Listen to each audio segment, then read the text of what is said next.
Shalom Bapak Ibu yang diberkati Tuhan.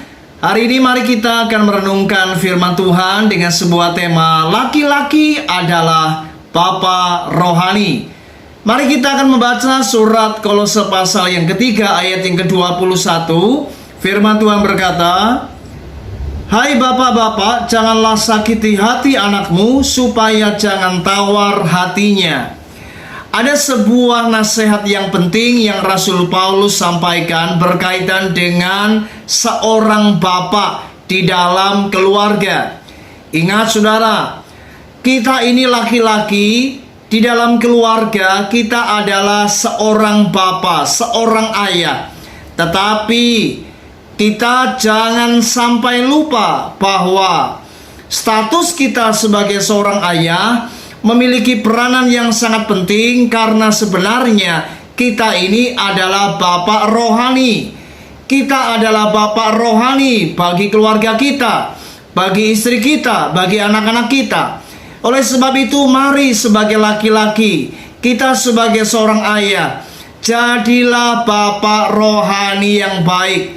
Jadilah bapak rohani yang jadi teladan. Bukan saja dari perkataan kita, tetapi juga dari perbuatan kita. Bagaimana kita bisa menjadi bapak rohani kalau kita tidak pernah memberikan contoh yang baik? Baik di dalam cara berbicara, kalau kita berbicara yang kasar, kita memperlakukan anak-anak kita dengan cara membentak, memukul mereka, bagaimana kita bisa menjadi berkat? Seorang bapak rohani maka ia harus memberikan keteladanan yang baik. Dia harus melakukan apa yang baik, yang patut, yang pantas kepada istrinya, kepada anak-anaknya.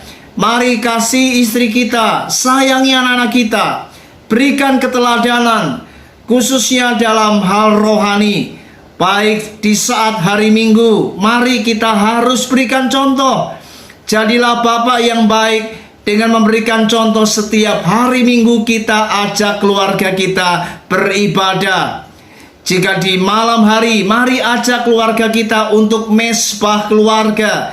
Ada pembacaan Alkitab, ada doa-doa yang dipanjatkan. Inilah peran ayah, peran bapak, peran kita sebagai laki-laki harus menjadi bapak rohani yang baik.